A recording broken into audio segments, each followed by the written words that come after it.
Joanna Brooks believed that life owed her.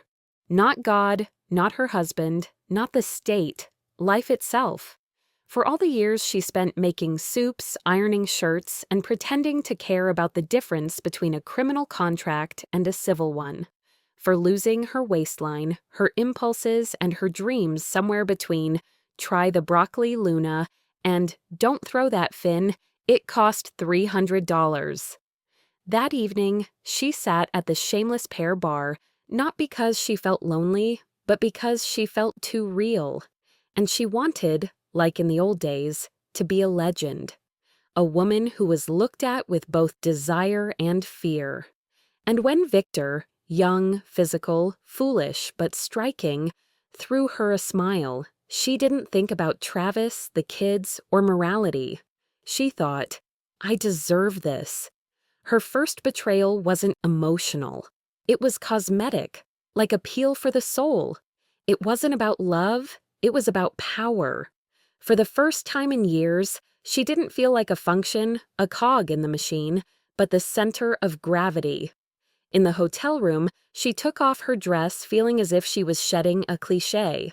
And when Victor asked, "Do you do this often?" she answered, kissing his neck. "Only when I'm tired of being holier than everyone." Travis was a good man, maybe even too good. He had no passion, but he had stability, and that was exactly what she despised him for. He looked at her like a weather forecast, reliable, dry, and without surprises. And that's why she didn't want to go back to him anymore. She wanted to be desired, not as the woman who kept the family afloat, but as a being, fiery, capricious, selfish. She started replying to Victor's messages while lying next to Travis in bed. She invented fake meetings, friends' illnesses, master classes that didn't exist. And in every lie, there was something pleasant. The feeling that she was once again in control of the script. She didn't feel guilty. She only sometimes wondered if she was being too dramatic. Maybe I'm just bored, like everyone else, she asked herself. No, I'm just smarter than the rest. I won't let myself be burned at the altar of family values. Her selfishness took the form of new lingerie, perfume she wore only for him, and that half-smile that appeared on her face when Travis didn't realize why she was so happy. "You've changed," he said one evening. "Yes," she replied, adjusting her earring.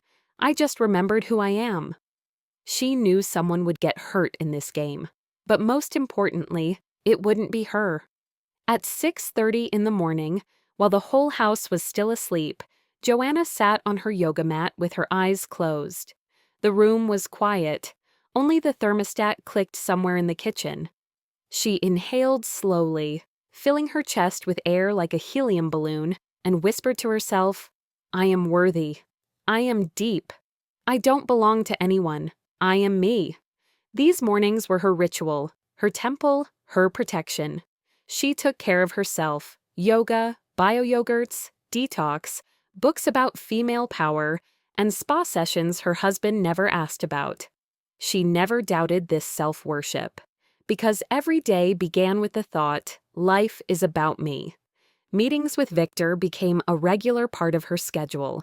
Tuesday, Friday, lunch, quick sex in a cheap motel, and a smoothie to go. She felt no guilt. She was inspired by her own cunning. Travis, as always, noticed nothing, and that only strengthened her confidence. She was in control. She was steering her life. He was there, but not in her. But everything changed that Friday.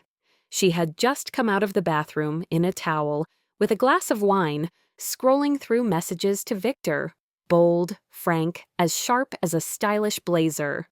Travis was standing in the bedroom, not sitting, not hiding behind his laptop, standing and watching. In his hand, her phone. "Is it him?" he asked, without a hint of hysteria. She tried to play it off, but his eyes were like a blade. Then, without a word, he raised the phone and threw it against the wall. The glass shattered, like a star falling without a wish. For 10 years, I thought I was the one who disappeared, he said. Turns out it was you. You just masterfully replaced yourself with a shell. He threw their wedding photo to the floor.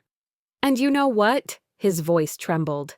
The worst part is, I still want you. He came close. Her breath caught. Isn't this what you dreamed of? Passion, anger, scars, to be torn apart, not caressed? He whispered. Take it. And he kissed her. Roughly, wildly, with all the pain, resentment, and memory that can never be erased. It wasn't a gesture of reconciliation. It was a blow of truth to a body that hadn't felt anything real in a long time. When he pulled away, her hands were trembling. She stood there as if after a storm, naked not in body, but in soul. I thought I could still love you, he said quietly.